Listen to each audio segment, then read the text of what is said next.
Today's video is going to be interesting because the book I'm talking about I read like 3 months ago. Yay for procrastinating! Hello everyone, it is Samantha and hope you guys are having a fantastic day today. As you guys may or may not know, I have been doing a series on my channel, a video series called The Realm of the Elderlings Revisited. And this is all about rereading Robin Hobb's Realm of the Elderlings books. And as you guys may know, I read the Farseer trilogy last year, and I read the first 2 books in the Lifeship Traders trilogy. However, I never talked about book 2 of the Lifeship Traders trilogy, which is The Mad Ship. And I read it back in December and flagged it and never filmed this video. So this discussion may not be as robust as some of my other discussions have been on these books, but I promise to be better going forward. So when I read Ship of Destiny this month, I will try to promptly film my discussion on it. So please forgive me if this one is lacking somewhat in details and thoughts and opinions. It's primarily because I'm lazy and I procrastinated on filming this, because you know what? Discussion videos are a lot harder to film than you would think. So without further ado, we're going to jump into my discussion of The Mad Ship by Robin Hobb. This is actually my favorite book in this trilogy. There's a lot of really exciting things that happen in here.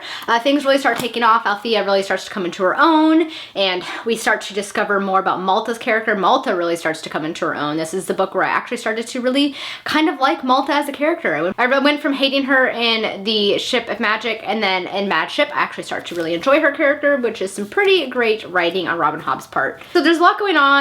Bingtown is about to basically kind of go to war with Jamila, the city of Jamila, who basically owns them because they're a territory of them. Things are kind of taking off, and Kyle and Wintrow have been captured by Kennet, as has the Lifeship by Avacia, and you know, Wintrow's fate is now intertwined with that of Captain Kennet, and there's just like a lot going on. There's a lot of things getting set up for the final push.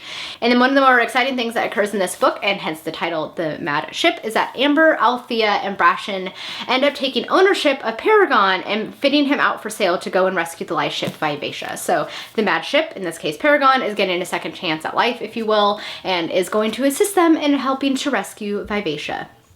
So I really like this book because I love the interactions between Amber, Althea, and Brashen, and oh, it's so good. They're 3 of my favorite characters in this series, especially if you know all the things about Amber. If you've read this series, you know exactly what I'm talking about. So I flagged a few things here I'm going to try and talk about now. So let's just get started on the talking points, shall we, which are the pink tabs.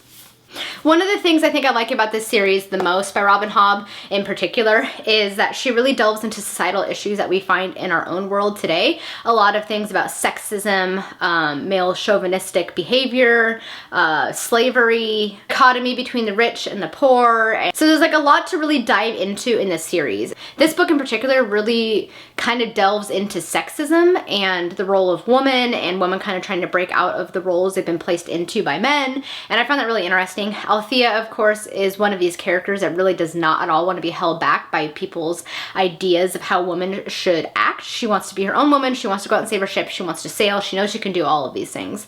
And she really fights for that, and she really stands up for that belief, which is what I admire the most about Althea. And Malta does the same thing in her own way. But Malta tries to find her power by manipulating the role of a woman in society. So she uses the expectations of how a woman should act to manipulate the men around her. So it's like Althea and Malta are both trying to find their own power in this world and how to navigate that, but in different ways, and they both do it rather successfully. Malta is able to kind of successfully manipulate all of the men in her life to get what she wants and still kind of act within that supposed role of the woman, the way that she should be acting. And then you have Althea, who's basically trying to bust out of that role and just push through it and be like, you're going to accept me for who I am and recognize that I can do all of these things that men can do. And they both do it successfully. And I think even today, this is something that you encounter, like even in our own world. That is very much how women throughout our history have had to kind of navigate the boxes that we have been put in as women. And I found that really interesting, the way that she dealt with this in this world. The other thing that really came to a head in this book is the use of slavery in this world. This country borders Chalced, which is a country that uses slaves. In fact, Kyle ends up using the Lifeship by Avacia as a slave ship. And a lot of the people in Bingtown are against slavery, but yet there's more and more of an acceptance of slavery in this world. So you really start to see how the use of slaves is basically hurting society and the people that they are enslaving. And so you see people like Amber and Ronica really trying to fight against the use of slaves and protect these people. And it really starts to come out in this book. You start to see how they're going to fight against this, and how Jamila City is like basically approving the use of slaves, and how Bingtown doesn't want to be a part of that. And you definitely start to see just how harmful and hurtful slavery is to society and people. And I felt the way that she handled that in this book was really interesting as well. The other thing about this book that I found kind of interesting was that of the character of Kennet. Kennet is an example of a character where people will look at a person and think they know them, because the person that they're representing is very different from how they actually are. So Kennet puts on this facade of like a kind-hearted, wise man, but inside he is like absolutely just off the rails. This man is evil, and he is successfully manipulating people into believing that he is someone that he is not. But he allows people to believe what they want to believe, and people just allow themselves to be manipulated into believing things that are not true. And Kennet is a perfect example of this. He is a perfect example of somebody who is the exact opposite of what people believe him to be, and he is okay with them all being snowed. He's a horrible manipulative character, and you really start to see the depths of his depravity in this book. And I hate Kennet almost as much as I hated Kyle, because he's an evil, horrible person, and it's frustrating how nobody sees it. Like even Wintrow, who is supposed to have this great wisdom and judgment, is completely snowed by Kennet's character. Kennet is a very tragic character in some ways, because he went through a lot in his youth. He was captured by a pirate, his father was killed from a young age on, and he learned a lot of horrible things from the pirate that captured him. And so he's basically become Ygritte, the pirate that captured him. He basically, in his adult life, even though he fought against Ygritte as a young man, ends up becoming him in his adulthood. And it's just the way, I don't know, Kennet is just a very frustrating character for me. Especially the things he does in the third book. I hate his character, and I hate how none of the other characters can see how awful he is. And it's really, really frustrating. The next little section of this video, I want to talk about some of the like 6 duchies and skill hints that we receive in this book. So as you guys know, this book series also follows the sea serpents. Sea serpents, of course, are basically young dragons who have not yet transformed into dragons. So we are following the tangle in the sea, and they come across this in the bottom of the sea. And it says, Trevor looked down at the tumbled blocks of work stone that littered the sea bottom, at the layered barnacles and sea grasses that were anchored to the Conqueror's Arch in an obscuring curtain. The black stone veined with silver peeped through only in small patches. So as we know, if you've read the Farseer trilogy, this is obviously some type of a skill stone, because, you know, Fitz often sees when he's in the land beyond the mountains, the place of the Elderlings, this stone with the black stone with the silver going through it, and the silver would be what, you know, the 6 duchies would call the skill. So that's like a little hint that if you've read the Farseer trilogy, you would kind of pick up on that and be like, oh, this must be one of the lost cities of the Elderlings. The other thing that we have here, of course, that is a reference, I believe, to the skill, and that is something that Wintrow possesses when he brings Kennet back to life. Well, as we know, the skill can be used to do many things, one of which is healing, and I think this is an indication that Wintrow is one of the people that, of course, possesses the skill ability. He, of course, believes it is a gift from Saw, because he is a priest of Saw, but, you know, the 6 duchies would see this as somebody who is a skill user himself. He's exhibited this, of course, in other books, such as when he did the stained glass window and has visions of serpents. He's clearly using the skill as an ability. The other thing that I thought was another reference to the 6 duchies comes a little bit later when Brashen is talking, and he says, no, I told him I was the mate on the Vicious Vixen. She was out of a 6 duchies harbor, not Bingtown. Not a bad vessel if you like living with a bunch of barbarians who think fish head stew is a real treat. I don't. Vicious Vixen, of course, we heard referenced in the Farseer trilogy, so I love little tie-ins like that. The next section here I found interesting comes from when Rain is talking to Grag over basically what we now know as the cities of the Elderlings. And he says, there are a lot of unfamiliar words in here. What I have deciphered is both exciting and frustrating. There seems to be references to another city substantially upriver of us.